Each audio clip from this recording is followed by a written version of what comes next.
Hey, what is up guys? So we are going to be showing off the new Kuriboh support in action, and we're going to also show off a card that I haven't really shown off, which is number 24 Dragon Nosferatu Dragula. So anyways, it's a relatively quick replay, so I'm going to briefly go over the effects real quick for you guys. So number 24 has the effect that once per turn during either player's turn, you attach material from this card, target a face-up monster that was special from the extra deck, and you flip it face down.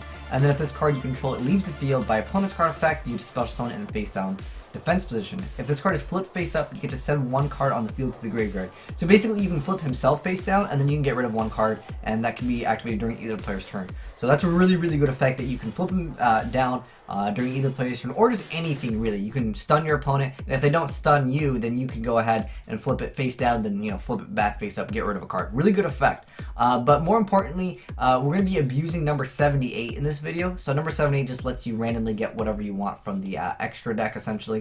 If you run a low count, then your opponent is forced to basically take out certain things. And it's going to be also showing off the new Kuriboh card, which has a really awesome effect. At the end of the battle phase, you discard this card that target a monster in your game that was destroyed by battle, and sent to this turn, you get to special summon it, and when an opponent monster declares an attack, you can banish this card from your graveyard, then target any number of Kuriboh monsters in your graveyard and special summon them. So you'll see a lot of people right now on DevPro and stuff, they're trying out the new stuff, and there's a lot of level 1 monsters. So that's basically the gist of what we're going to be showing off in this replay.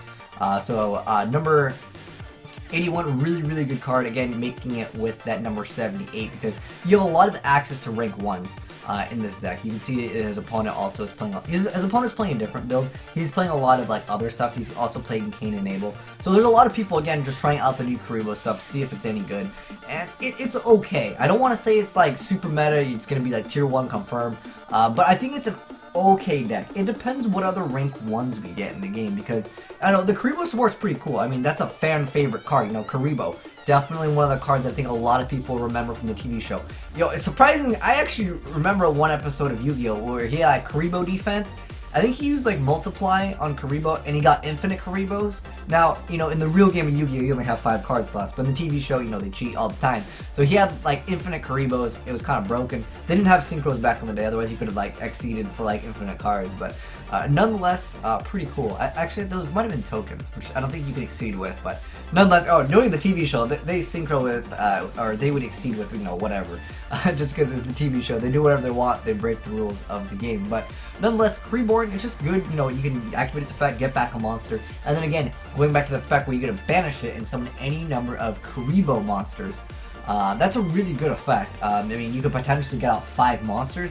Next turn, go ahead and exceed to double 78s, or, whatever you want to go for. I think 78 might have, you only use that effect once. Oh, can't even read the card because the game is too fast. But number 24 proving to be a pretty decent little card here, where Arfthal really good, and the Piper Chaos. Again, a lot of people are just trying a rank 1 decks, and it's cool to see that, because there's not too many decks that really abuse rank 1s as of right now, but that can obviously change in the future. Baylor's activated Book of Eclipse, flipping everything back face down, and then he's able to, of course, activate that awesome effect to draw multiple cards.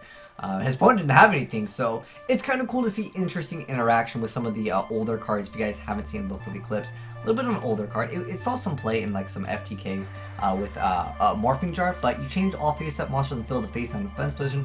During the end phase, flip all face-down defense position monsters your opponent controls face up, and your opponent draws 1 for each. So you could potentially get some extra draw power. Well, your opponent gets the extra draw power, but nonetheless, sometimes if you're decking them out, then that's totally fine, at that point. So you can use that to your advantage. But nonetheless, number 54 Lionheart is summoned. That card, it can become pretty nasty sometimes, but with his hand right here, he's got the Mimic Clay, he's got those Kuribohs for days. And then on top of that, this card's just a good card. Just be I'm just gonna send 1 card on the field in the graveyard. Really good effect. Another guy's going to go ahead and go for the triple to bust out a number 54 Lionheart. He's going to attack, but a Rainbow Kuriboh is attached. The Kuriboh support is too real, man.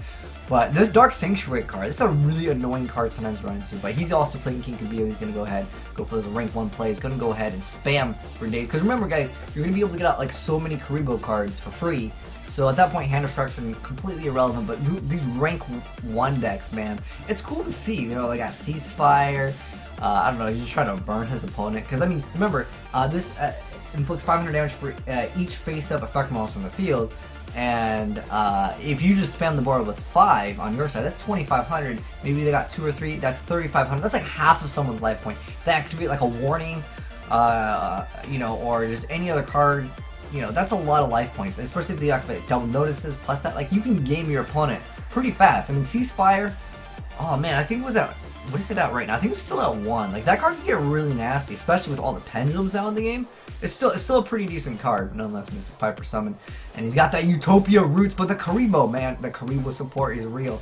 He's gonna make it so he can't attack, and then he can also special summon the card again, going back to those rank 1 plays. So Book a Boot, flip it, you know, being able to get rid of a card. Great idea to get rid of that card. But the Marsh Macaroon is here, the annoying card that just keeps on getting annoying. But he got rid of all of them in 1 turn. If you get rid of all of them in 1 turn, then you're good to go. But if you leave 1 on the field, then man, they're just gonna come back because they come back from the graveyard or deck.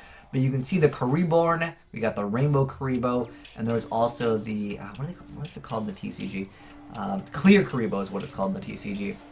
And then we got another Utopia Roots over here. So when any player's monster declares an attack, you get to negate the attack, and if you do, this card gains attack equal to the monster's rank times 500. But nonetheless, didn't really matter right there because this card is just back over it. You lose! So he lost there at the very end because Ceasefire again, guys. It just came in clutch. 500 life point comeback. Wow. That was a tournament event because I felt like, well, you got triple number 24s. If he was to like Dark Hole or something, then just come back face down and then flip himself face up and go ahead and then rebanish stuff. But like you guys can see, the Kuriboh support was real. But again, those, I think this was Ceasefire's maybe. Is it at 3 now?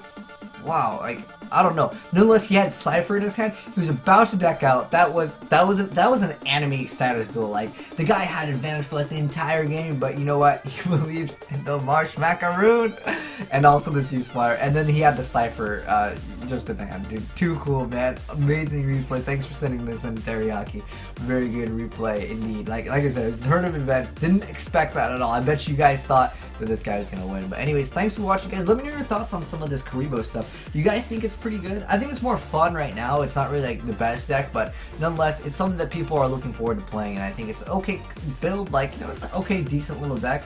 But anyways, thanks for watching, guys, and make sure you give that like button a titty slap. And I'm signing out.